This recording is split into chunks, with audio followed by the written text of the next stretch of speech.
Yeah, same music, same every. Yeah, believe me, you'll recognize a lot of it. Yeah, it's a fun ride. It's just a kooky, fun movie, and I think we could all use that right now. Yeah. All right, what you got, man? Hey, it's Spock. Spock? Oh, Spot. Yeah, Spock. I can't tell you that. You gotta watch the movie. We can tell you that Spock is not going to be in the movie. Yeah. We both wrong. Dr. Spock is not going to be in that movie. It's the wrong show. I'm sorry, sir. No, you'll recognize a bunch of stuff. And everybody's like, where's Eddie Munster? Where's it? Well, they just met, man. I mean, it takes a while to have a baby. I think you guys will enjoy it, and hopefully we'll do more. We'll see. But yeah, we put a lot of love into it, and especially I'll leave the last thing. Especially during COVID, there was 6 of us.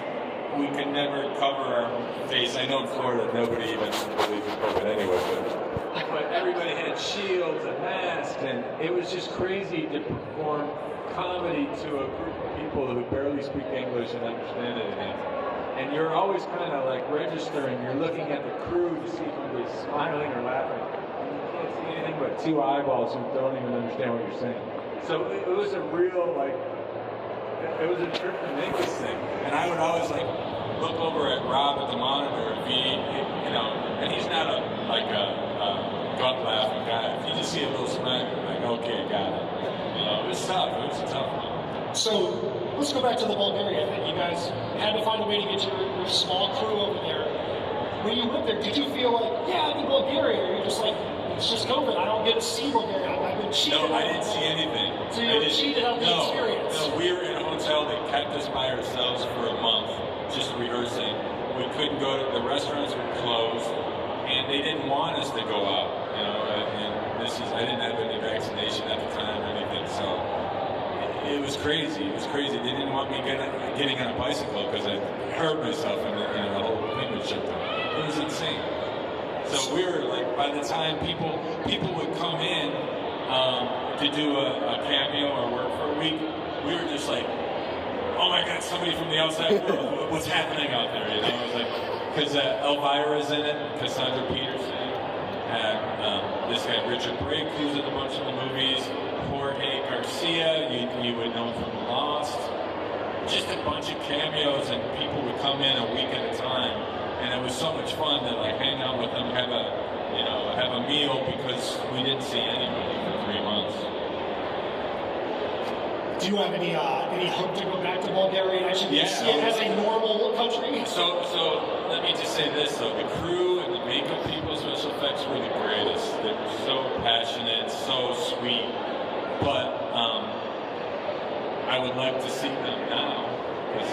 The funny thing is, I spent 3 months with these people, and the last day I ran out of makeup. They were going to shoot a picture of us all, like the cast and the crew. And they had a drone come down to shoot the picture, and I turned to look, and everybody had removed their masks and shield. It was the first time I saw any of their faces for 3 months, and they were all smiling. I was like, oh man. Like, who are these people? It was really kind of choked me up. Like, oh my God, these guys were really happy. They were excited about the movie, and they were obviously, had faces. I didn't even know.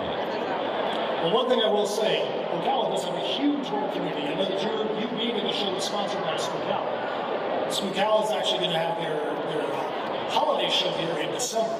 But Ocala is definitely an up-and-coming show. So much so they'll actually bring you here, which is awesome. It's really fun to see that they're going to actually bring you here to the show. Are you guys happy he's here? We're not done yet. Are you guys happy he's here? That's right. Thanks for coming out. I didn't think anybody would show up.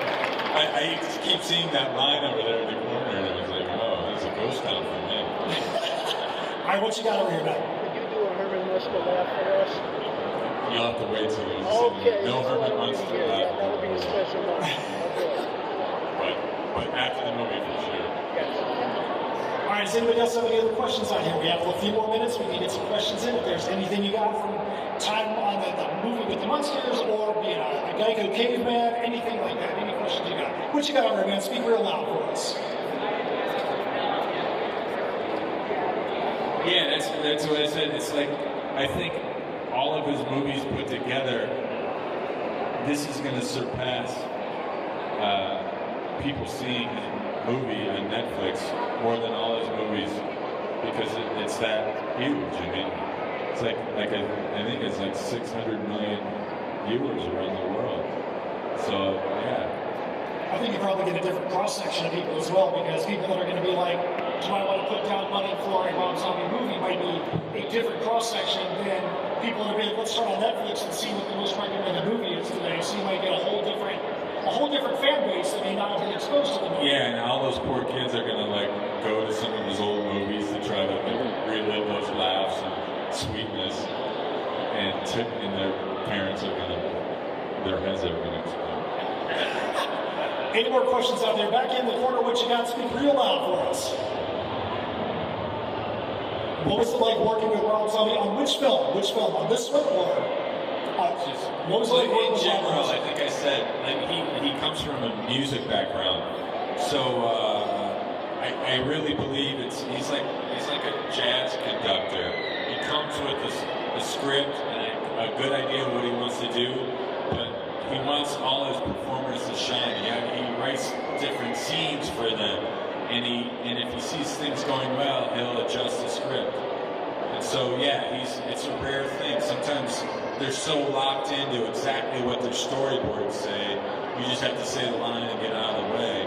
Where him, if he sees it going a certain way or not working or working, he's able to riff, and that keeps you on edge and on your toes, but it also is a great person to work for. And obviously I've done 5 films with him, so we seem to be grooving and everyone's been working out great. He's a good guy, he's very passionate. So outside of the upcoming Munsters movie, is there anything else that you have that you're working on that you're able to talk about? Yeah, they just released this thing. It's called.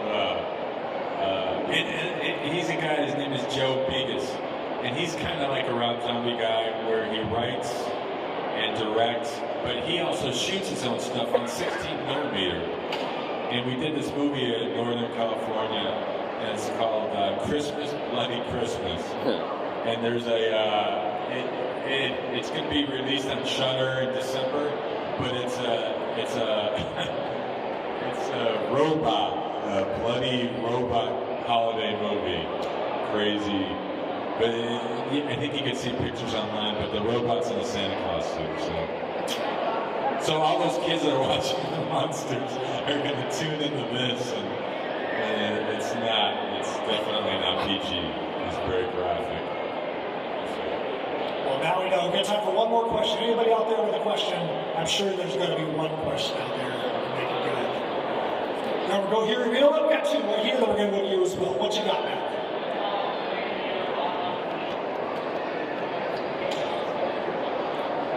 Well, so funny enough, I did this movie Halloween 2. And I did my part. Again, one of those situations, I did my part, and he liked what I was doing and let me riff a little. And then he goes, hey, what are you doing next week? And I go, well, I'm going back to Los Angeles. We're shooting in Georgia. And he goes, hey, I want you to play another role. He goes, somebody bailed out. So I ended up playing this character, Uncle Coffins. And he's a horror show host. And so he threw me up in front of 150 people, and it was a big party. And I was the MC in the scene, but I'm not a stand-up comic. But he told me ahead of time. So over the weekend, I was just trying to write, comedy and going online to find bad Halloween jokes and whatnot. So he kept throwing me up there like 5 different times, and I was just like riffing, and my character was getting more drunk, and I'd fall off stage, and so he loved that. And so then I ended up MCing his live concerts as this guy. So it was cool. It was really cool. Like, he got a kick out of that. So in Los Angeles and New York, I'd come up there in between sets, and nobody wanted to see me, and they were just screaming at me. They wanted to kill me. But he loved that because it was like a wrestling thing where you get the audience like, and then I would be able to turn it around on them, and then we were all like chanting zombies, and it was fun. It was a real thrill. It was like 5,000-10,000 people, rooting him on right before he comes out. So, yeah, his music does, it has impact on me, for sure. All right, last question right here. What you got, Matt? Yeah, Uncle Coffins just kind of took off. He just kept making these films and stuff. You can find them on YouTube.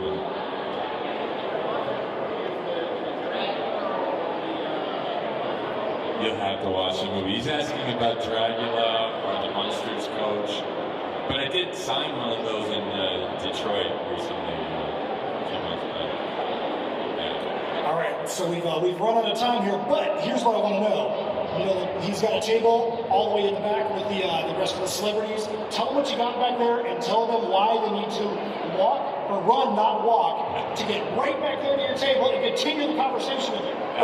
You could walk, you could stroll. I'll be there all weekend. But I had Munsters hats, I had posters, photos from all different movies, and then we had this backdrop that's actual Munsters house that we built in Budapest. The whole neighborhood. We built a house, 6 different houses around it, cement curbs, and it was cheaper to do that than to shoot one day in Universal lot. So it sits in Budapest right now. It's amazing. And you'll see it in the movie and you'll go, oh my God, they built this whole neighborhood. So anyway, I have a picture and then people seem to like shooting these selfies in front of it. So it's kind of a hoot. All right, so hold your applause for a second.